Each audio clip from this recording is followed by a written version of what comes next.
सवैया जोत जीते इन्हीं के प्रसाद सुदान करे अकल अवगटार इन्हीं के प्रसाद इन्हीं की कृपा पुण्य धाम भरे इन्हीं के प्रसाद सो विद्यालय इन्हीं की कृपा सब संत मरे नहीं की कृपा के सजे हम हैं नहीं पोसो गरीब करोड़ मरे Waheguru Ji Ka Khalsa, Waheguru Ji Ki Fateh. So, welcome to another episode of the Sikh Renaissance. This time we're in English and we're back with our dignified and honored guest who we are always privileged to have, Anmol Singh Rode. So, welcome back, Anmol Singh Ji. How's life been since the last time we talked and tore hearts on our podcast? Waheguru Ji Ka Khalsa, Waheguru Ji Ki Fateh. Everything's been good so far. Just graduated now with the Bachelor's of History. Secured employment and working with the Sikh Research Institute as of recent. And all is smooth sailing as well. That's pretty good and that's amazing. And this is the sort of achievements academic-minded Sikh youth should be heading for, rather than being hobbyists arguing, in futile debates online. They should actually be doing something for the historical record of our people. So, anyhow, moving on today. Let me tell you a slight story here. One day I got told that Harjinder Singh Dilgeer has done a lot of research in his life. The historian Dilgeer. You're right. Right, and I told him I can understand that because he would need to, because every 10 years or so he's saying that the past 10 years of his research are pretty shit, and now he's got new information, so he's changing colors every 10 years. So of course the man has to do a lot of research to hide his previous lies and explain why he was an idiot for the last 10 years in the first place. Yeah, I think that's something that he's definitely kept up with for every other decade or so. That seems to be the time frame. Pretty much. So you spend 10 to 20 years promoting the Dasam Granth, then suddenly you turn against the Dasam Granth. Then he was actually licking Professor Darshan Singh Raggi's shoes. And in his book on Akal Takht, the English narrative, he actually cites, and we have actually given the page number in the Akal Takht episode we did, that Darshan Singh Raggi held a convention in which he invited Kharkus. He betrayed the Qaum and the Panth at the time by saying, we don't need Khalistan, we need more autonomy in India. This was around the 87-88 period when the genocide was ongoing. And in that conference, he invited Indian agents to actually come in and start telling where the Kharkus were going afterwards. And many Kharkus at the time wanted to kill him for that. This is what he says. And then he goes and sits in Darshan Singh Raggi's feet as well. So it's a whole turncoat series of, the usual Sikh boomer habits that, 10 years or so, they're going to have open beards and promote the biggest bullshit. Then the next 10 years, they're going to tie up their beards and promote what they call rationalist bullshit, pretty much. All this turncoat activities only to make the Sikh youth fight among themselves. So, matlab, like, for their own jodhar, for their own egos. This is a problem that I think a lot of the older sort of lot of historians that you want to say that are falling out since are doing a lot of trouble in misleading and misguiding the youth from trying to figure out exactly not just what's wrong from what's right, but also what is just gurmat and or specifically our Gurmat Tahas says in general. Pretty much. So, what has recently really set this off is the first thing regarding Dilgeer is people who are actually conversant with Dilgeer's works. I mean, the missionaries and the upgrades and, all the pseudo rationalists we have nowadays. If you like, every time you get into a debate or a conversation with them, Harjinder Singh Dilgeer says this, Harjinder Singh Dilgeer says that. So they use him like, like a divine authority almost, that next to the gurus, Harjinder Singh Dilgeer has divine authority, right? So when you ask them about the Nanak Shahi calendar, is it imperative that we have the Nanak Shahi calendar in Gurdwaras worldwide? Yes, we need the Nanak Shahi calendar. Who Yep. made the Nanak Shahi calendar? Pal Singh Purewal. Is Pal Singh Purewal a good person? Obviously he's dead now, but was he a good person? 100%. Pal Singh Purewal bahut badiya banda siga, Purewal is a good, Yep. right. Dilgeer calls Purewala RSS agent. Yeah, and I've heard many try and at least cope around him, Pal Singh Purewal, who are literally a calendrist by trade, by his own research, who spent the vast amount of time to the equivalence of Karam Singh historian to literally look through Janam Sakis, figure things out for the benefit of the Panth, but just on the flip side to then have his efforts be toiled away because he did something that just Dilgir and others didn't end up liking. Well, the thing is that in his calendar, he incorporated the Purnamashi and Masya days. Those are actually, based on the phases of the moon and the sun. They will be in both a solar and lunar calendar, although their importance will differ. It's not the days themselves that are actually the problem. It's the fact that in the Hindu culture, people associate certain activities with those days that we dismiss in Sikhi. Still doesn't mean that the days are bad. But Dilgir, Mhm. being the retard he is, has taken the days and claimed that because Pureval has those days in his calendar, he is a Hindu agent. He is a RSS the Banda, like, all the bullshit Dilgir's been, championing for the previous few decades of his useless life. And the biggest clown show came in 2011 when he got into a debate with Veerpal Singh of New Zealand. Have you actually read Veerpal's blog where he reproduces the conversation? Not entirely to the extent that I would have liked to. So let's have our listeners get a little recap. Yep.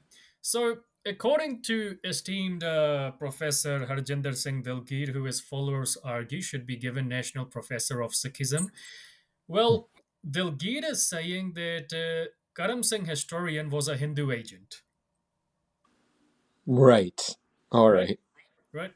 Those bloody Hindus, they putting these agents in us. So Karam Singh historian is a Hindu agent, and he writes a book on Hindu, you know, signal that the Hindus signaled him to write this book called Kattak ke Visak. Is it Guru Nanak's date of birth, Kattak or Visak? Right. Now, according to Dilgeer, Kattak is a bad month in Hindu society, right? Mhm. So, for this reason, the Hindus infiltrated Sikhi, and then they infiltrated Sikhi and they wound up Prithvi Chand. Prithvi Chand's son Meherban went and sold out to the Hindus. The Hindus said Guru Nanak was bad, and then Meherban. Now this is where it like literally shows you that either he's got dementia or either his like there is something else going on here. So Meherban agreed that Guru Nanak is bad, and then the month the Hindus said when Guru Nanak was born is a bad month, Meherban did a like sort of a U-turn, or maybe Meherban was smoking the same shit as Dalgir. So he turns around and writes, "No, Guru Nanak is born in Vaisak." The Hindus wanted him to remain born in Kathak, but Meherban writes he's born in Vaisak. And now the humble, innocent Sikhs, they don't realize this and start promoting Vaisak as a date in their historical narratives. What he ignores here is the fact that, when he's implying this happened, then he's saying that, like, what he's implying is from the fifth Guru till Guru Gobind Singh Ji, all those gurus were guilty of promoting the Vaisakha date. So this is just something that Sikhs have just willingly picked up as the Sad Sangat with the time there, and just out of the blue kept going with because we had to. Pretty much what he's saying is that all the Sikhs of those times, all the intellectuals were retarded. They had to wait until he was born to clear this confusion out. So Veerpal actually pulled him up on this and he started getting angry via email. So Dilgeer's next argument is, see, Karam Singh historian actually proves that there was a major Janam Sakhi of Guru Nanak made during Guru Arjan's time.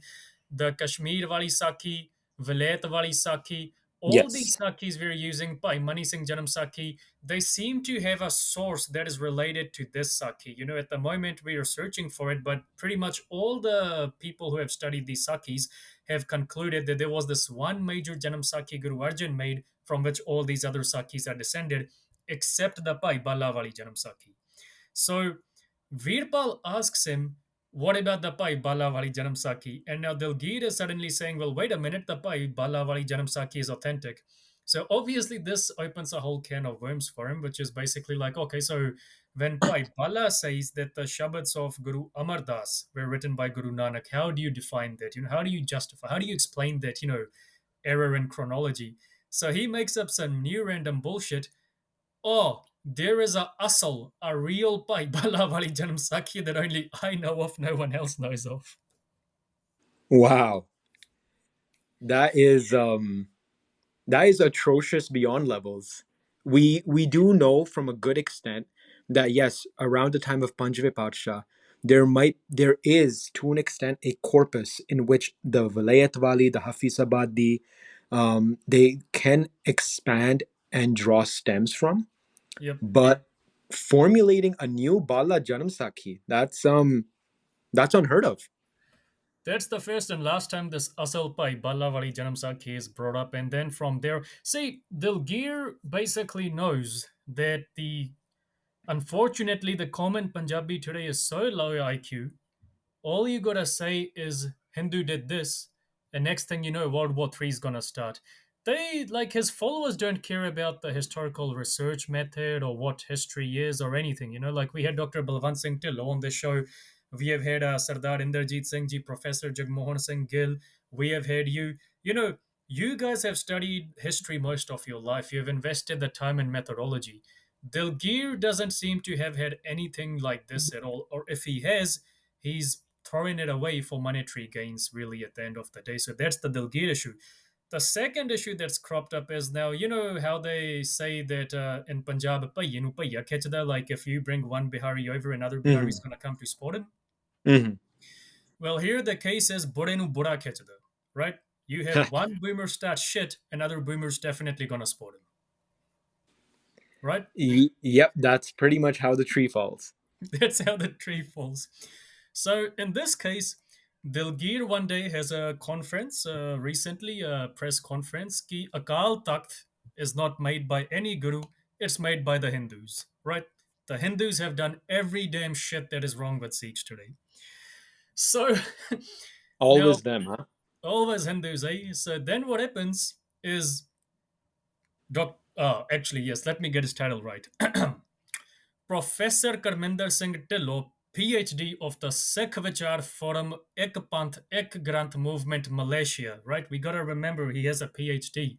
That damn PhD is important to remember, right? Mhm. Because he has a PhD. It isn't in any Gurmat field, it's just a bloody PhD.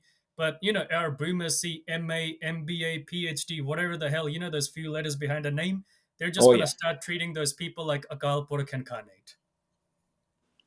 That's their gurmat for them. That's their maryada.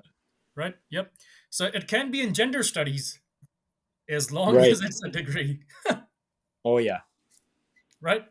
So now Karminder Singh Dhillon, PhD, decides that I need to come into this as well. And previously speaking, Dhillon wrote an article which caused a massive furor online, which was that the Panthik Ardas is copied from Hindu Sanskrit Granth. So he's pointing out that the Valmiki Ramayana and Tulsidas Ramayana incorporate the Ardas that is from the Bachittar Natak. So this is really curious here that the on his website Sikh Vichar Forum he reproduces several documents to sort of substantiate this claim. The Valmiki Ramayana and the Tulsidas Ramayana he's actually reproducing. These are published versions from the mid to late 20th century. They're done in Punjabi. They're done by individuals associated with the Udasi and Nirmala orders. So, like the Pante Kardas is, Pratham Pagoti, Samar ke Guru Nanak Laite Aaye. Well, Mhm. the publishers, the authors of these texts have done Pratham Pagoti, Samar ke Ram Chandar Laite Aaye. And you read the screenshots going down, they've pretty much copied the same style as Gurbani. Now, Tillo is saying that the Bachittar Natak Ardas is 100% copy and paste from these Sanskrit manuscripts, and it was done by the Hindus, right? Let's just blame the Hindus for this. The Mhm. problem we have is that if you look at all the English based translations of these texts, which reproduce the Sanskrit keys, previous Punjabi, translations of these texts, which reproduce those keys, there is no such element anywhere in those texts, right? So, first thing, the law hasn't actually given us any pictures of these Sanskrit handwritten manuscripts or the key to translate those manuscripts into Gurmukhi, which would prove his point. All he's done is taken a few screenshots from published works and suddenly started claiming, oh, look, because it's published like this, it means handwritten copies of the Bachittar Natak are false. The Hindus did it. The Hindus infiltrated Sikhi. Everyone had to wait for me to be born to clear this out. This is how this bullshit actually works among them. Well, hearing Karminder Dhillon PhD keyword, hearing them work along these sort of lines, it just adds more fuel to the fire of them not being worthy of citation. I have a rule of thumb. Any sort of work that I'm doing, any sort of, should I undergo a post, any kind of research. I'm currently writing my book on Janam Sakhis, haven't come across this Asli Pala Janam Sakhi. Any sort of work that I'm doing, I have a rule of thumb to never cite Harjinder Dilgeer or never cite Khushwant Sobha. And I think we're going to have to add Karminder Dhillon to that list. Yeah, you just forgot PhD. PhD. Right. So, moving on from there. So the recent argument, now Tillo had to weigh in. It's like a WWE tag team. You mess with one guy, the other guy's obviously going to bring a ladder into the ring.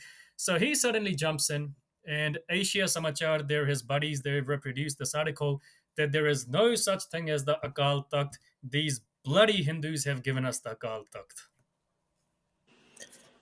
That is going into the root of something that, wow, I mean, it had to come to them. It had to come to these guys first to finally hear about it. They had to be born for it, right? Pretty much. Hmm. So now, if you look at the Institute of Akal Takht, Sangat Singh actually pointed this out back in the early 2000s when they kicked Jathedar and Jeet Singh off. He said, okay, the building isn't sacred, the building is historic. The position isn't sacred, we can say the position is administrative. However, the institute, and this is exactly the argument Dilgeer made back in 2001, the institute is sacred because it has a social dynamic. It's the center point of Sikhi. Religiously, we are not, connected with any one location at all. If we were religiously connected, I mean, it would make sense to make Akal Takht at Kartarpur, but it wasn't. It was never made at Kartarpur. But it is a constitutional location at the end of the day. And if we're going to say that at the end of the day, Guru Gobind Singh Ji never visited it, well, was it out of choice or was it out of exigency? Because at that time, it was under heavy Mughal control.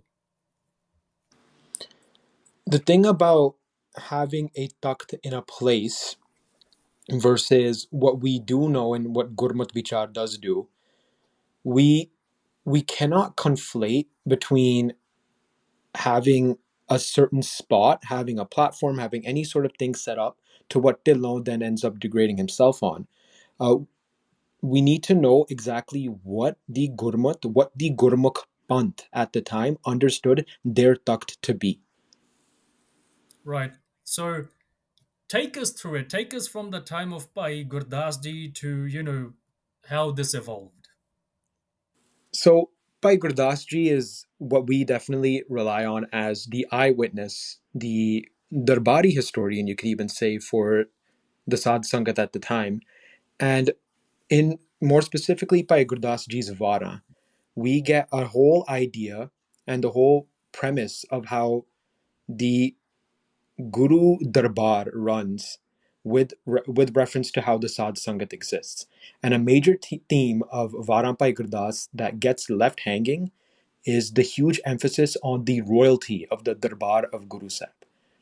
In essence, what Gurmat goes on to teach, Guru Sahib is not a mere ascetic or recluse on some sort of strict religious journey to preach, but Guru Sahib is the sublime and supreme royalty of God and Dharmaraj on earth. And the Darbar of Sacha Patsha in return receives that praise from Bhai Gurdas Ji. And I definitely believe that Dilgeer and Dhillon complain of Guru Sahib not being seated particularly anywhere is something that they're going to see that they end up falling flat on. Right. So obviously there's a text by Professor Rahuldeep Singh Gill in where he actually clarifies the fact that the vernacular at the time, like manji, the goblet of love meant shahidi, and manji actually was a substitute for takht to say that the imperial takht in all its finery could not rival the guru's manji, which was the real takht. Yep, definitely. So what makes Dr. Rahul Deep Singh Gill very good in his Drinking from the Love's Cup, gotta remind Karminder Dhillon PhD, this is an Oxford Uni publication. Yep. Uh, we know that Bhai Gurdas Ji uses manji thrice in his vars. And we know that from what Gurmat Vichar does, Guru Sahib himself is the Takht while seated on the manji. And the first reference comes from Guru Nanak Sahib at Sri Kartarpur. It's Var 1, Pauri 38. And Guru Nanak Sahib himself was the Takht seated on his manji at Sri Kartarpur. This is how the Sadh Sangat would have read these vars. Later on, this is how the Sadh Sangat had seen Guru Sahib at Kartarpur. And so Dhillon deliberately in error, he oversees this analogy of royalty by Bhai Gurdas Ji simply because it just doesn't fit his narrative. Yep. Bhai Gurdas Ji compares the sublime Manji Takht of Guru Nanak Sahib to the mortal rule of Babur. We have this come up in Avar.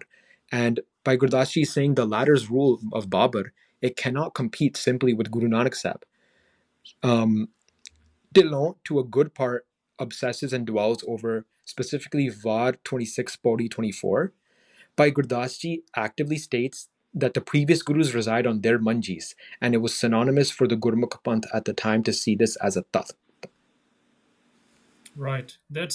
And I think really down here is the fact that they know that a majority of their audience isn't interested in debate or anything. I mean, they accuse the Taksalis of being fanatics and violent, and I mean, these guys are no less. Like, seriously, with their secular liberal enlightenment agenda, they're no less. So, moving on from there, so Bhai Gurdas actually does clarify the position of a Takht, and this is what Sangat Singh does as well. Now, why I keep on bringing up Sangat Singh is that these guys love to quote Sangat Singh as well because he was anti Dasam Granth. But so far, Sangat Singh actually agrees with Bhai Gurdas. But that's another thing that they belong to an institute called the Global Sikh Council. And a few years back, it was one of their scholars who actually claimed that Bhai Gurdas was a Vedic Hindu. I mean, bloody hell, if you have no other means of causing shit, just say so and so is a Vedic Hindu and Ek Yonkar is a Hindu concept, it should be Eko Byant. I think it was Dr. Davinder Singh Chahal or something, and then he went on to accuse the gurus after Guru Nanak of being Vedic Hindus as well. There was an outcry about that as well in the Sikh bulletin. Yeah, that sort of thing, especially when it goes along more pseudo works really than actually trying to come concrete something and present to the Panth to actually get something done. These sort of tropes and semantics won't really hold up. It's the same analogy that I try to make of when asking if you could ask Dilgeer Dilgeer, well, okay, look, Bhai Gurdas Ji doesn't ever write of Guru Angad Sahib beginning the Akhara wrestling circles at Sri Khadur Sahib. So why don't they emerge to refute something like this? If they're committed to their facade, how many narratives do they actually think they're going to end up challenging? What's really funny is that Dillo obviously lies that Ratan Singh Pangu doesn't mention Akal Takht. It does mention the Akal Bunga, the Takht, like, let's say the name change was there. So he then goes on to try referencing the Shri Gursoba, and obviously his cronies are already beginning to say it's mistranslated, because there are parts in there where Guru Gobind Singh Ji is telling the Khalsa to destroy and rebuild the world in their own image, wipe out all the false religions like Islam and Hinduism, etc., etc. Now, the Gursoba doesn't tell us about Kartarpur either. It doesn't tell us about Khadur Sahib, doesn't tell us about Goindwal Sahib. It definitely doesn't tell us about this, their spirituality of the 21st century. You extrapolate from there, neither does it tell us about the contents of the Guru Granth Sahib either. It doesn't explicitly mention that Guru Gobind Singh Ji gave Gurship to the Guru Granth Sahib. In fact, it mentions that when Guru Maharaj went to Delhi, he fed several Brahmins there as well in the langar. So they get caught up in their own lies and in their own sources, and then they have to make up this, pseudo bullshit like, oh, Vedic Hindus, yeah, Vedic Hindus, this is an infiltration, that is an infiltration. They can't really appreciate history for what it is. They have to impose their own superficial views on it. And that's the problem when you try and extrapolate and take concepts that we as the Guru Khalsa Panth know now and try to superimpose it, look into the past, and if things don't add up, it has to be refuted as wrong. See, as the Guru Khalsa Panth, we have ways in which we can naturally evolve not only our understanding of Gurmat, but how we practice our Gurmat as a whole Panth. So if we're looking at the Akal Takht, or let's just say Karminder Dhillon really dwelled on Guru Hargobind Sahib making an original Akal Bunga as a basic platform. It was definitely something that he tried to cry upon as being simplistic or just a cultural icon. He details that, well, would there have been a need to historically record this? My question here is that if the what he makes parallels between the platform raised by Guru Sahib in the old Sarpanchi, Chaudhary, or Panchayat system, platforms for meetings were a commonplace.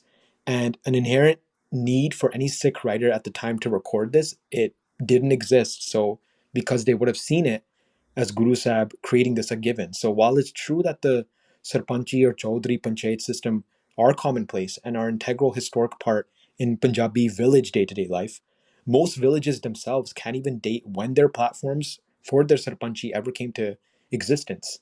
So Dhillon superimposes that if a generic platform was raised by Guru Sahib, just as the Sarpanchi Chaudhary system across historical Punjab, then it would have been recorded. But it's actually would be surprising if any village from 17th to 18th century Punjab would know when their Sarpanchi platform was ever raised. But in so as long as this is making the pseudo history, our proposition that needs to be asked is that why would a Sikh writer like feel the need to record something that was already commonplace and like socially, politically accepted entrenched at the time? So most likely this platform was seen when established by Guru Sahib as a natural given. A writer would not feel a need to record this. But the Manji system of Guru Amar Das Sahib was unique. The 22 subas of the Mughal Empire were symbolically distributed across to enact the Raj of Akal Purkh. This was something new, and that Sikh writers did create as noteworthy and recorded. But to Dhillon's point, a basic and already socio-political entrenched Sarpanchi Panchayat system also somehow find a need of recording is illogical. As far as we know now, with Dhillon's impositions, the following things can too be assumed. Like if we refer to Guru Sahib as Patsha, that came to his early use as Guru Angad Sahib. What would have stopped Guru Angad Sahib from raising a platform at Sri Khadur Sahib? He most likely did. We talked about the Akhada circles. He most likely at Gurdwara Malakhara would have had a platform where he would have viewed his disciples wrestling and figuring things out for their own. According to Dhillon, it, I agree, there would be no need in recording it if it really was basic. Right. So what it really comes down to down here is the argument is that there was a necessity of raising that platform, but there was also a reason behind raising that platform in Sikh, in Gurmat and Sikh philosophy down here, which he's confounding two issues here. So there is one, which is that there is a constitutional basis with a historical relevance and a socio-political or religio-political relevance. But then because he's believing in all this secular enlightenment spiritualist rubbish, it really doesn't allow him to see the point that Sikhi has a theocratic government, governing system. So for that reason, when he starts breaking down this, trying to dismantle the core religious political dictums of Sikhi, then he really ends up having to argue himself into a corner that it's just a simple platform at the end of the day. Right, and this is where his troubles come in because, as we aforementioned, a lot of Bhai Gurdas Ji Wara specifically underlines the inherent royalty of the Darbar of Guru Sahib. So even Bhai Gurdas Ji writes of Sikhs coming to Guru Ramdas Sahib when they were building a Ramdaspur, now Amritsar, right, for Seva. It's ideal he would have given these hukams on a manji. And so combining the 2 points, they completely dismantle what Dhillon's really crying about. One, because Guru Sahib himself was already the Takht, and two, raising a basic platform was politically commonplace. No need then stood for recording this. A lot of what he's saying is pseudo to the point that you use it internally. All I had to do was read his article and find out that a lot of this stuff just isn't going to stand. 100%. And the point is that at the end of the day, they also try denying the Guru Panth Khalsa. They deny the Khalsa, they deny the Rehet, they deny the five Kakars. It all really comes down to saying that the Khalsa has no separate identity than a hippie spiritualist movement. So in that case, they can start pushing democracy on. Now, the sense of democracy are well known. That's another thing these old rationalists are. They'll probably be dead by the time they get around to reading about those. Yeah, I don't see much of this lasting out for long. I mean, there's a reason why even when I go into universities and I host seminars with the local Sikh student associations here, I always try and urge them when anyone does come around, yeah, don't cite Kushwant Soba, don't cite Harjinder Dilgeer, because these aren't not only paths that we just don't want to take our youth down. There's no historiography being done. So why waste time? So now we come to another aspect down here which needs to be discussed as well. So he claims the Akal Bunga and the Akali Bunga are the one and the same. How true is that? That is by all means furthest from the case. There is no way that you can really conflate the two. And that's the problem I definitely do have with these folk that confuse even just the basic nomenclature what they cry about. Akal Bunga, Akali Bunga. So on the historical aspect, Surjit Singh Gandhi notes, quote, I'm reading quote, the wording of the Gurmata resolution was then announced and discussion followed. The resolutions, therefore, were passed unanimously. Such assemblies were presided over by the chief designated by all confederacies, and the business was conducted by the Akalis, end quote. His footnote number that he does here, he has a footnote, of course, for his citation, something Dilgeer is not too keen on. But his citation here, he writes, quote, the Akalis at the time were in full charge of the Akal Bunga and Akal Takht. Such meetings were held at the Akal Bunga, situated between the Akal Takht and Harmandir, end quote. These are two different places. And you need to realize that Bungas were all over the place. Upwards of some lists even report that 72 Bungas would have been around Sri Harmandir Sahib Akal Takht, and on the western side is where this Akal Bunga. So the Akal Bunga would have been on the western side, and so we have Gandhi saying here that an Akali Bunga would have been separate existence in between Harmandir Sahib and Akal Takht. These are two different places, and it's this Akal Bunga and Akali Bunga that Nihang Pai Ratan Singh Pangu in his Prachin Panth Prakash refers to as an eyewitness. And Hariram Gupta, now obviously they're going to have a problem with him as well, all the Hindus, but he also does clarify this that Akal Bunga, Akali Bunga, Akal Takht are separate structures because in the fact of the matter is that Akal Takht was like the parliament of the Sikhs. As much as today, if you look at the SGPC, we have the Teja Singh Samundari Hall, we have Manji Sahib, Gurdwara, we have the SGPC offices. Matters are all discussed, they're formulated, and then from the Akal Takht, we actually have a Hukamnama where, obviously the system isn't as great as it used to be. But in a way, you can see that everything that is announced from any country's parliament, any nation's parliament, does not necessarily have to be discussed in that parliament. I mean, for goodness sake, look at America, for example. Like Trump gives an announcement from the White House, doesn't necessarily have to come from their Senate, does it? No, by all means, it's not coming from Congress. It's not coming from any House of Commons or cabinet. These sort of ways in which now we know our democracies in part in Western, this 21st century age works. These old heads really think that they can try and come and superimpose it on something that Bhai Gurdas Ji describes as the royal darbar of Sache Patsha. This is something that's completely different that you can't run about willy-nilly saying XYZ on. So now we come to one of his main thrusts, which is the Hindus have given us the Gurbilas Patshai Chevi, those bloody Hindus. Yep, they're always at it again, and especially with this grunt in particular. Look, it's definitely true that Gurbala Shemi Patshai is known to have its flaws. One actual PhD that did do something, Dr. Gurmukh Singh, in his own thesis from Punjab University, he does a great breaking down the contents and the mysteries, which I actually rely my own work upon heavily. Dr. Gurmukh Singh provides 7 derived reasons why we can see that Gurbala Shevi Patshai was not written in 1718, which Dillon does cry about. The 7 reasons we'll get into, but they are as follows. The first is that the Suba of Jalandhar is discussed as an entity, but this didn't occur till Faujdar Adina Beg sometime after 1740 CE. He establishes his Subedari in Jalandhar. So that's past 1718. Second reason, chapter 13 in particular sees a passing mention of a character named Hijri, who according to Gurmukh Singh did not have a tale written on them until 1787, the earliest. The third reason, Gurdwara Baba Atal Rai in Amritsar is recorded as being 9 stories tall. This height wasn't reached until construction in 1821. Peshawar, as a fourth reason, is also written as being Suba status, but this wasn't done until General Hari Singh Nalwaji. He liberated Peshawar in 1834, much later. Manak Chowk Mela is mentioned in this Granth, and for which the Mela was not held too in 1834.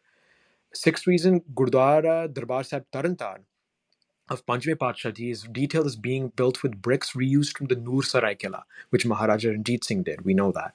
And the seventh and final reason, this Granth talks about the arguments around Ragamala, which didn't become a topic of controversy until the 1840s, like I think it was, around Kabir Santok Singh. But despite all these seven reasons, though, someone who actually went in and diligently studied the Granth PhD, Dr. Gurmukh Singh, he still believes that Gurbala's Shevi Patshahi was in fact written in 1718 by a Kavi Bhagat Singh.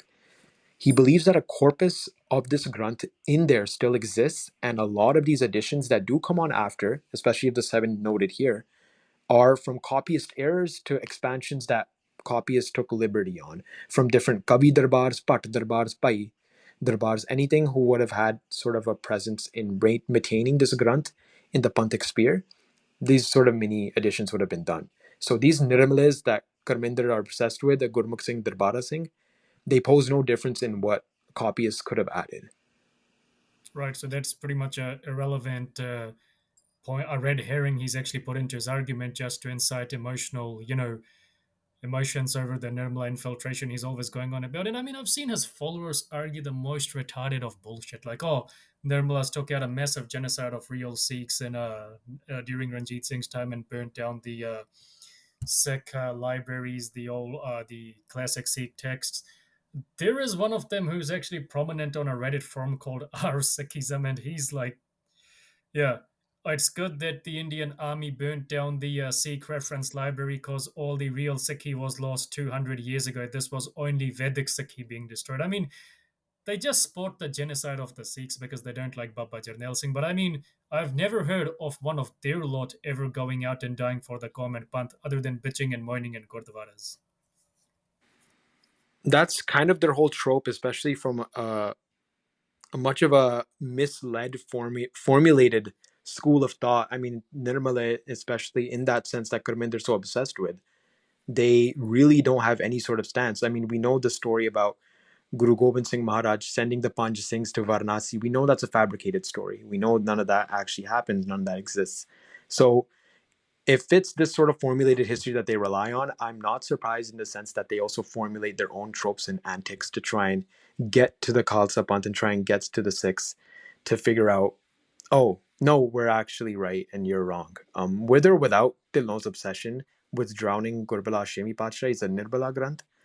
Once again, the base corpus of a work cannot be reimagined away. And Dillon writes of this Granth being banned twice by the SGPC. I personally have not been able to find any reference, which is adorable because he provides footnotes and references to his article, but he doesn't provide anything for this point. So kudos to PhD. So now we come to one of the last parts of this episode, basically, is so what happens to the Akal Takht after the Guru era? Did Baba Banda Singh Bahadur ever use the Akal Takht? I mean, this is one of their main sticking points that, look, Banda Singh never used Akal Takht. So can you guide us through that in the last 4 or 5 minutes we have left? Yeah, absolutely. So on the standard like history of what we know happening of Sri Akal Takht Sahib, let's say post 1708, it's a good period. We know that in 1696, Guru Gobind Singh Sahib had Bhai Mani Singh return to Amritsar after Meena Harji Sodhi died, right? So this is the idea that continues. But aside from all this, Amritsar and specifically Sri Harmandir Sahib, Sri Akal Takht Sahib, they began to grow immediately, right from 1708 as a socio-political center for the Sikhs. So they're intertwined and they're crying about Baba Banda Singh Bahadur.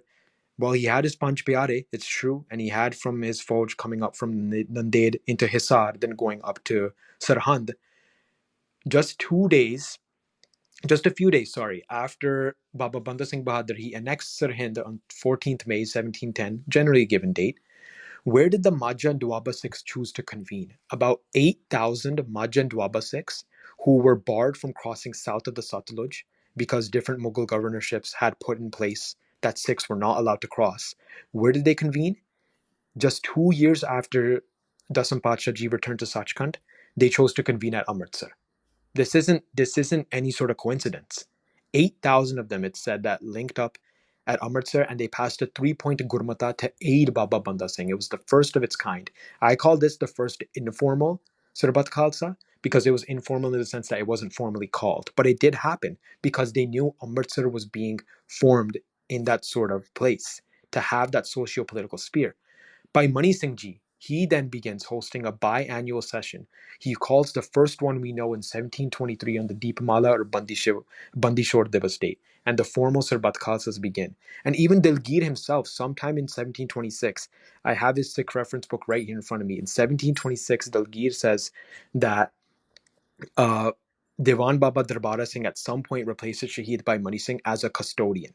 Now, they'll cry about where Jatadar term comes from. They'll cry about where Mukh Sevadar term comes from. At the time, the latter would have been used.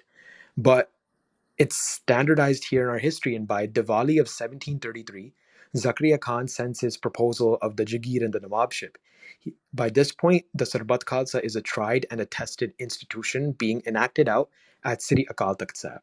This, when Zakaria Khan agrees that a Sarbat Khalsa acknowledges that this is happening since Kotwal Shaheed Subeg Singh, this is only 25 years removed from when Guru Gobind Singh Sahib returned to Sachkhand. They're having Sarbat Khalsas at a place we know at Sri Harmandir Sahib Akal Takht, where they are passing a Gurmata law in the sanctum sanctorum of Amritsar. Hukamnamas are being preached. And the Sarbat Khalsas continued here out. They became a symbol of Sikh jurisdiction. We can go on about the Sarbat Khalsas. 1734, when the Buddha Dal Tarnadar are formed. 1737, 1745, 1748, when the missiles were actually formulated. All before 1750, Sri Akal Takht Sahib already had its place. Bhai Mani Singh literally gives Shahidi for trying to host the 1737 Deepamala Sarbat Khalsa. It gets said that he was just trying to host the Diwali celebrations. No, he was literally going to have the Sarbat Khalsa. That's why we have it on Bandishor Divas, and that's why he called it for Bandishor Divas. We know that Granthis of Sri Akal Takht Sahib, I did not too long ago release a reel on mint and different Gobind Shahi and Nanak Shahi coins. And what I had learned through that was actually the Granthis of Sri Akal Takht Sahib specifically, not Harmandir Sahib, but Akal Takht Sahib, throughout the 18th and 19th centuries, they only accepted Nanak Shahi and Gobind Shahi coins as offering. At one point in 1762, Jatidar Jassa Singh Ahluwalia, he mints a coin with a conquering of Lahore for a time. And on the coin, instead of writing Guru Nanak Sahib or Guru Gobind Singh Sahib, he writes Jassa Kalal. Those coins come to Akal Takht, and the Granthis of Akal Takht, they forbade it. They said, we cannot have these coins being paid as obeisance here. All this sort of stuff that we know, once again, I put huge emphasis on Zakaria Khan sending his proposal in 1733. That's only 25 years later, but he's sending something to a Sarbat Khalsa General Assembly that's happening at Akal Takht. We know that this sort of point was happening where the Sikhs had, by all means, by Mani Singh Ji standard, really formulated Amritsar as a great socio-political realm. Right, so then we come to historical records as well, Var Amritsar ki. So guide us through that. Those speak of the significance of Amritsar as instructed by Guru Gobind Singh Ji as well, that we have the Takht system, but Akal Takht is the central system. And like Jasbir Singh Ahluwalia says, it has no transcendental religio-political authority. It's because of the will of the Sarbat Khalsa, which is assembly of the Guru Panth Khalsa. Absolutely. It's this assembly, it's this Guru Granth Guru Panth system that exists. And Var Amritsar ki I like a lot, especially Kavi Darshan Bhagat. He's an eyewitness. For those who don't know, he wrote of a battle.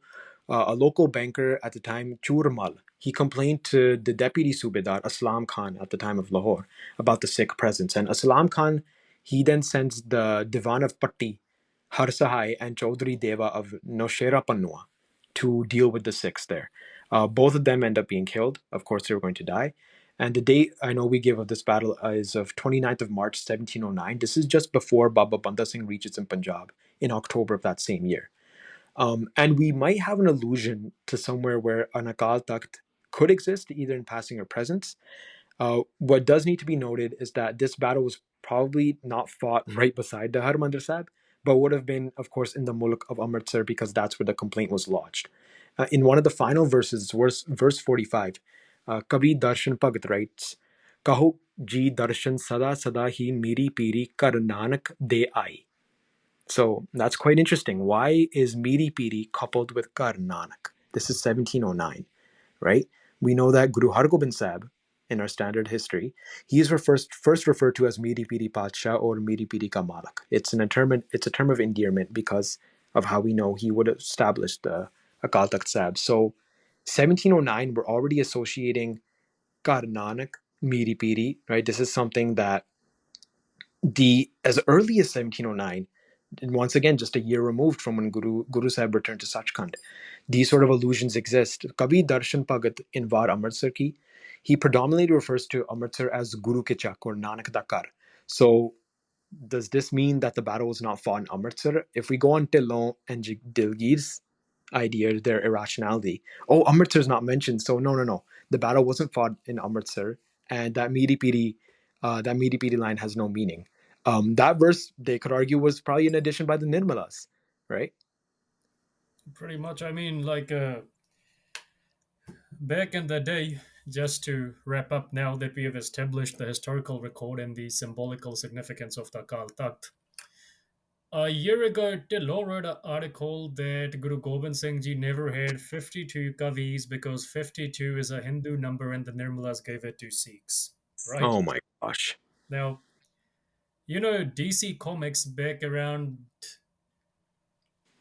the late 2000s released a series of comic books called 52. So 52 weeks in the DC universe go missing and they record what happens in those 52 weeks. Batman, Superman, and Wonder Woman are missing. You know, there's been a chronological defect in their timeline.